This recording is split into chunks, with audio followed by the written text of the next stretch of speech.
So Motherwell are looking for a new manager after the departure of Stephen Robinson. Let's get the views of what's happened and what's about to happen with former Motherwell manager Alex McLeish, former Motherwell skipper Stephen Craigan. I think a lot of us were surprised, Craigs, about the timing of Stephen Robinson's departure because of the success he's had, I guess, over the last few years. Were you surprised?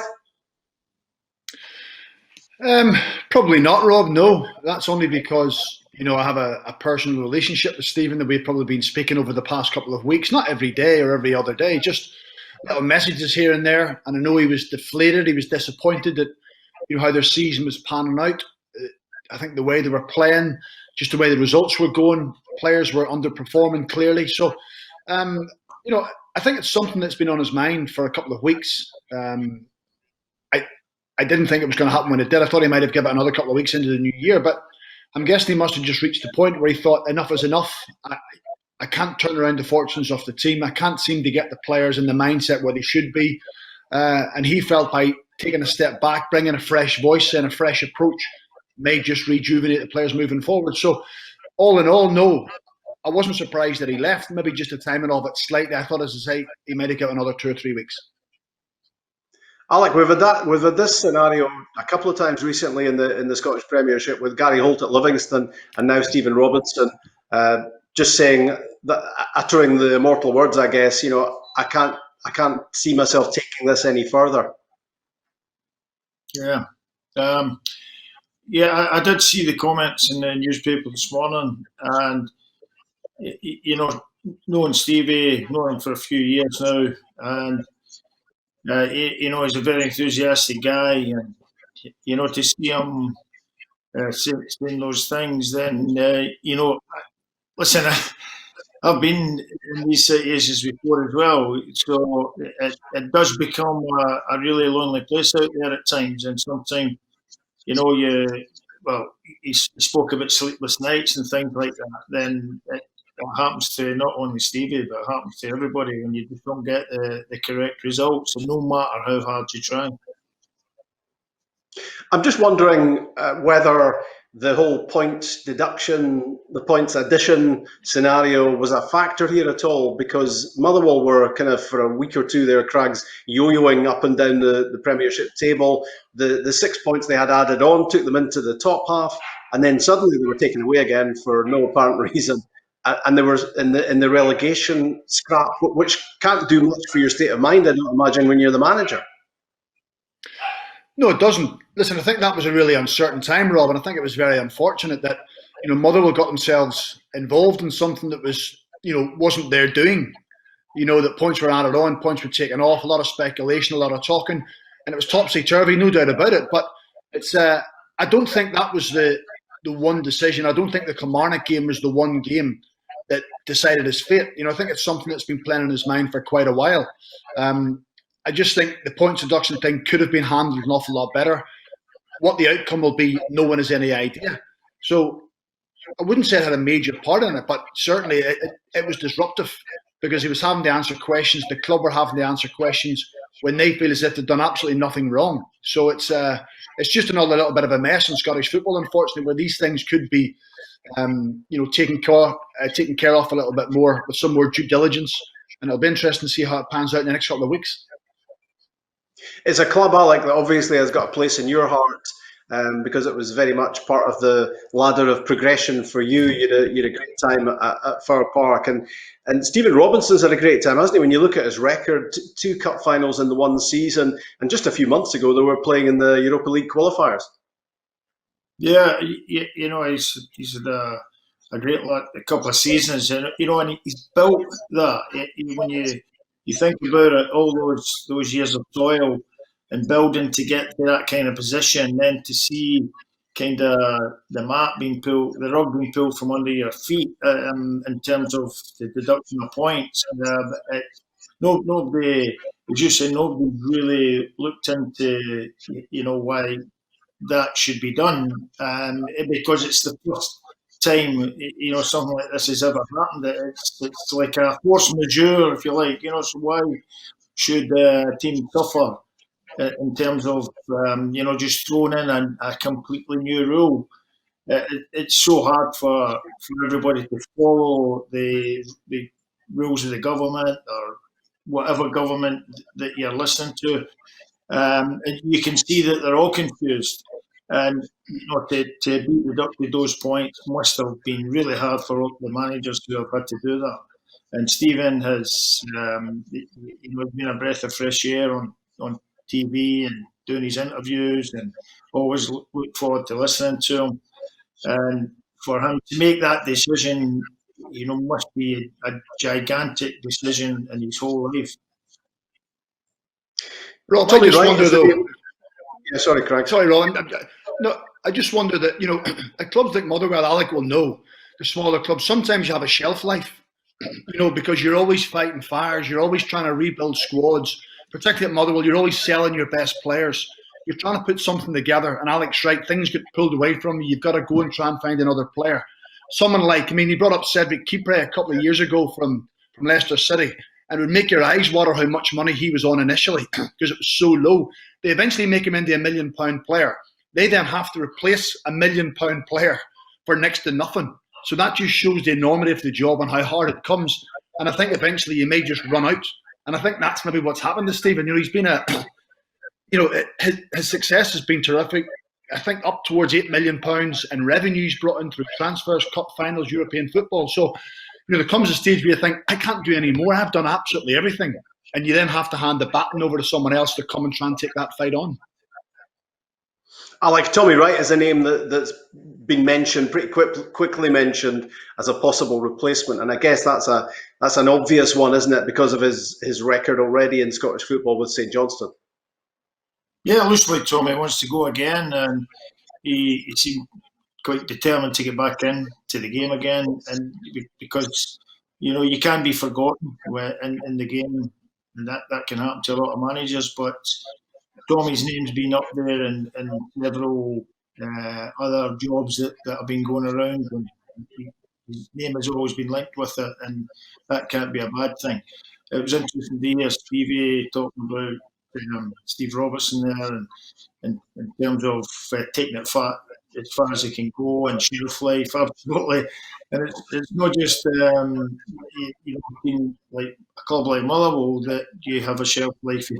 It can happen to any club, and a sojourn that you choose to take in your career, then we all have shelf lives. You think Brendan Rodgers when he left Celtics, you think it was time for him to go, and people know the right time. And Stevie's not a daft guy, so gone back to Stevie. But Tommy Wright knows the Premier League in Scotland. He's had a lot of ups and downs there. He's had sensational cup results. He's had good league positions. So he'll know the topsy-turvy role that he'll have at Motherwell and tell the Scottish League. Tommy. He's obviously one of these guys who just wants to be working all the time. So fair play to him.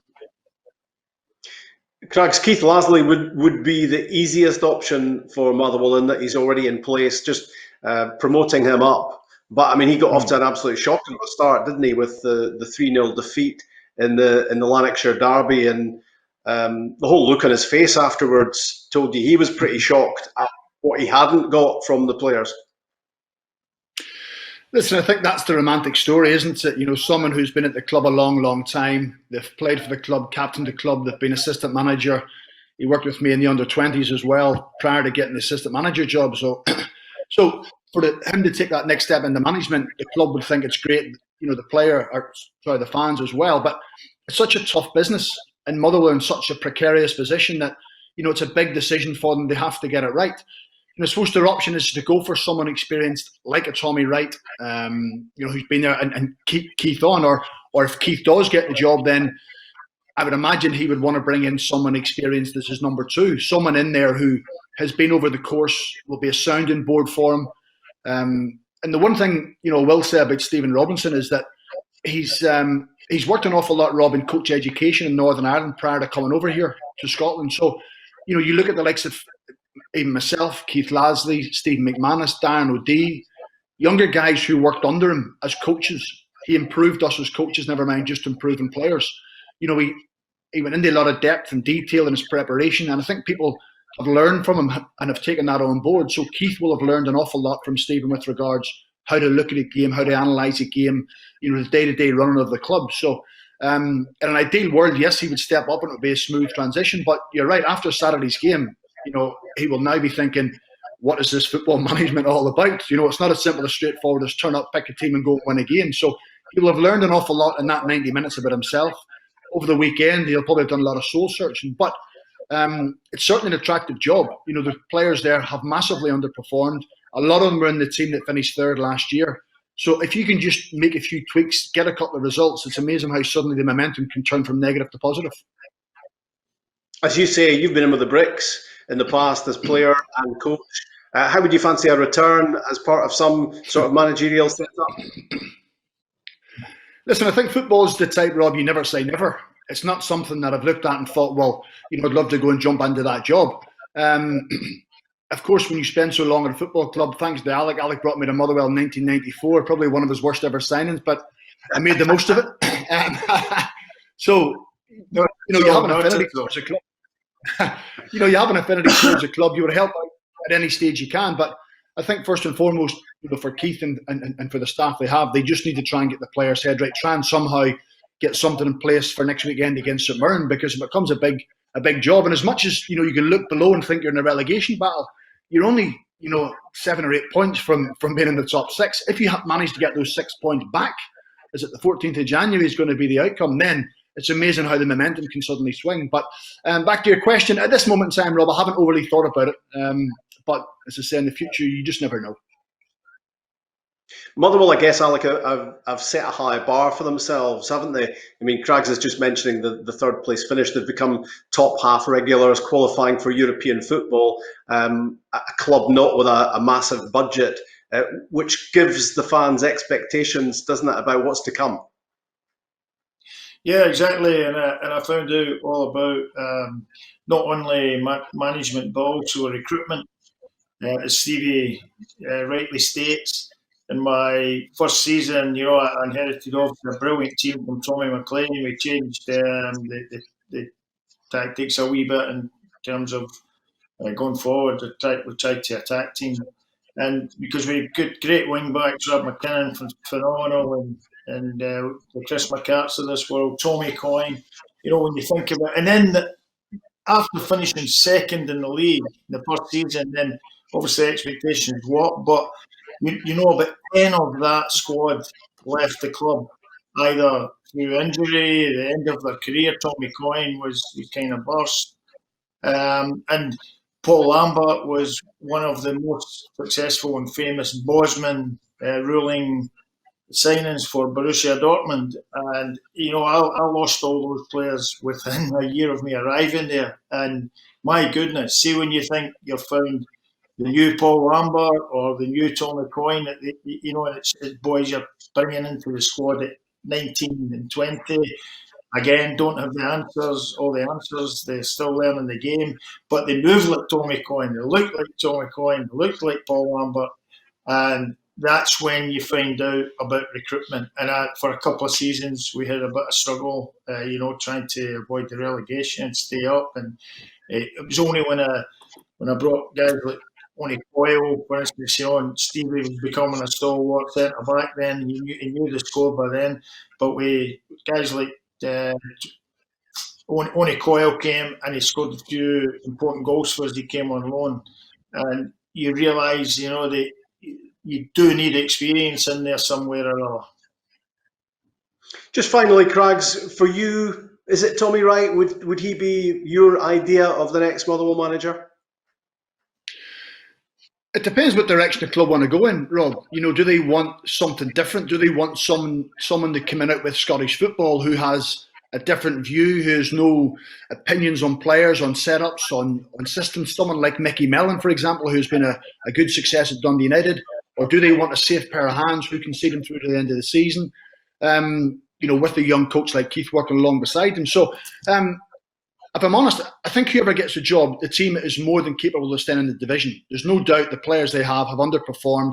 They might need a couple of little tweaks here and there, maybe an extra little bit of width just for creativity. They haven't scored enough goals. So, they're not far away from being where they need to be.